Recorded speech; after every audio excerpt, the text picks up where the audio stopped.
په بلخ پوهنتون کې د تخنیکي او مسلکي زده کوونکو لپاره نندارتون او غونډه ترسره شوه.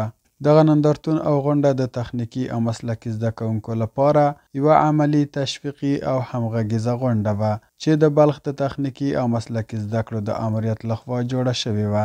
په یاده غونډه کې د بلخ ولایت مرستیال والی، د اطلاعاتو او کلتور رئیس او د بلخ د پوهنې د رئیس په شمول ګڼ شمېر نورو مخورو مشرانو او میلمنو پکې ګډون کړی و.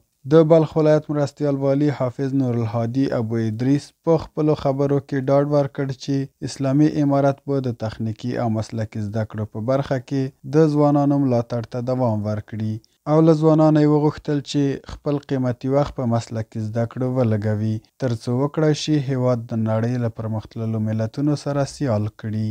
انشاءالله امارات اسلامی و همیشه بزرگای امارات اسلامی حمایت کردن و میکنن و چرا که در همین عصر زمان ما و شما نهایت ضرورت دارم. خواهش من است که جوانای خود وقت خود ضایع نکنه، شب و روز وقت گرانبهای خود وقت قیمتی خود ضایع نکنه، همچنین افتکاراتی که داشته باشه در نمایشگاه در دنیا ما نشان داده بتانیم و همراه تمام دنیا خارج کشور ما رقابت کرده بتانیم.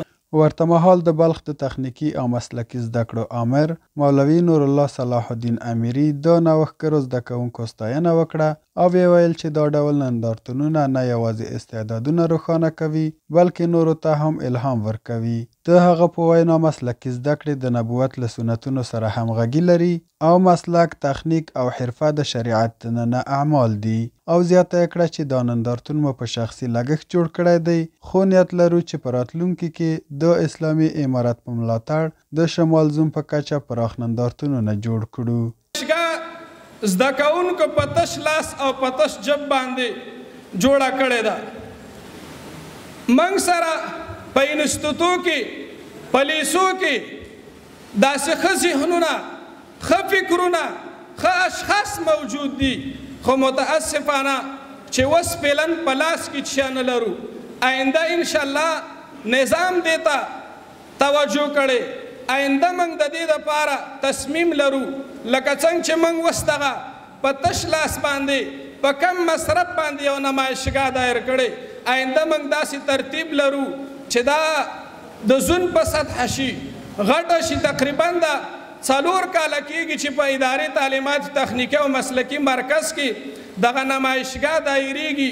موږ د دې ځنه خپل اختراعات او پروژې هلته انتقالوو. په دې نندارتون کې زده کوونکو په خپل لاس جوړ وسایل، ابتکاري افکار او تخنیکي اختراعات نندارې ته وړاندې کړل چې دغه ټولې پروژې د زده کوونکو لخوا د شخصي امکاناتو پر مټ برابرې شوې وې.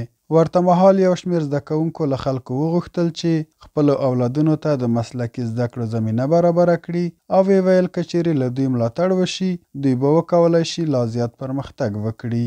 جای تا فعلا ما نشدیم، فقط از جیب معصرین و اساتید با همدیگر آماده کردن و چیزهای معمولی با پولی که به دست داشتن.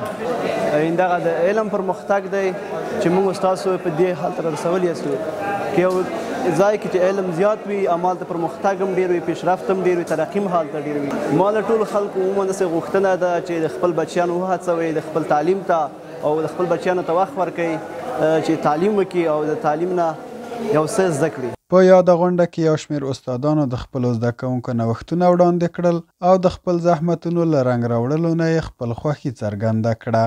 8 سال هست که در پالوی مضامینی که تئوری اونجا تدریس میشه عملا ما پروژه زنبورداری را با مکتب مساعد کردیم تا شاگردا عملا فرا بگیرد. امسال یک لولر آیسکریم ساختیم. لولر آیسکریم داخل از یک نمک پر میشه.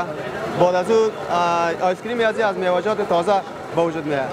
مثال کیله باشه یا توت زمینی باشه، مالته باشه، هر چیزی که باشه ما اول رو جوس جور میکنیم، بعد پوش از این میریزیم، این بتونه که یک بزنه و 10 یک آیسکریم برای ما شما آماده کنیم. د یادولو وړ ده چې دغه نندارتون د بلخ پوهنتون په انګړ کې ترسره شوی دی او 3 ورځې به دوام وکړي. د داسې نندارتونونو ترسره کول د یو مثبت بدلون سربیره د دې ښکارندویي کوي چې ځوان نسل د پرمختګ، خپلواکۍ او مهارت پر لور ګامونه اخلي او اسلامي امارت دې ته ورته برخو ته په خپل ملاتړ ژمن دی. ثابت خان انځور، عفا میډیا، مزار شریف.